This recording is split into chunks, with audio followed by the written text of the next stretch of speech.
राष्ट्रवादी एसपीची शिवस्वराज्य यात्रा आजपासून सुरू होतीये।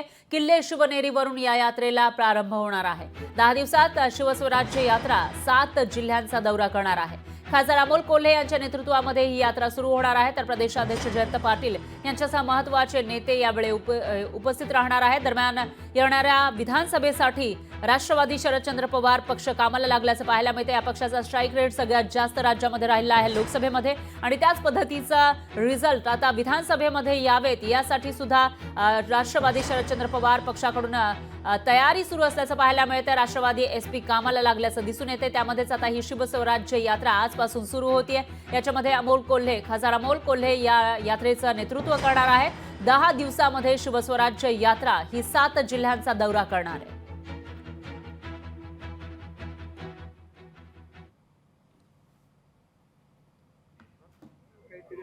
राष्ट्रवादी काँग्रेसची शिवस्वराज्य यात्रा आज किल्ले शिवनेरी पासून सुरू होत आहे आणि त्या यात्रेचं नेतृत्व जयंत पाटील असतील, अमोल कोल्हे असतील आणि इतर जे राष्ट्रवादी काँग्रेसचे पदाधिकारी असतील त्यांच्या माध्यमातून सुरू होत आहे। आपल्या सोबत स्वतः अमोल कोल्हे आहेत। दादा, मला सांगा की आज शिवस्वराज्य यात्रेला सुरुवात होतीये, कशी दिशा आहे, काय काय प्रमुख मुद्दे आहेत? मुळात शिवस्वराज्य यात्रा हा महाराष्ट्राच्या स्वाभिमानाचा लढा आहे।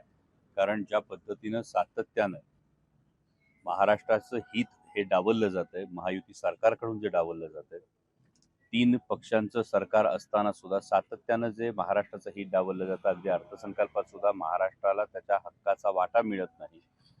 महिलांचे प्रश्न असतील, शेतकऱ्यांचे प्रश्न असतील, युवकांच्या बेरोजगारीचा प्रश्न असेल, या सगळ्या प्रश्नांच्या मुळाशी हात न घालता केवळ योजनांचा एक भडीमार, लोकसभेची निवडणुकीचा निकाल पाहिल्यानंतर जो एक केवळ योजनांचा भडीमार सुरू झालेला आहे, या सगळ्याच्या बाबतीत महाराष्ट्रातलं जनजागरण करण्यासाठी ही यात्रा आहे आणि त्याच्या सुरुवात महाराष्ट्राच्या स्वाभिमानाचं जे अत्युच्च प्रतीक आहे त्या छत्रपती शिवाजी महाराजांच्या जन्मस्थळावर पहिली देखील ही यात्रा निघली होती, आता दुसरा टप्पा आहे।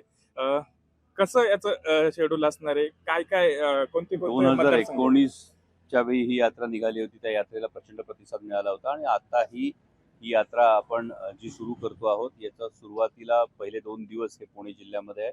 म्हणजे आपल्याकडे त्याचं परवा ही पत्रकार परिषदेमध्ये माननीय प्रदेशाध्यक्ष जयंत पाटील साहेबांनी त्याचं संपूर्ण वेळापत्रक हे आपल्यासमोर ठेवलेलं आहे।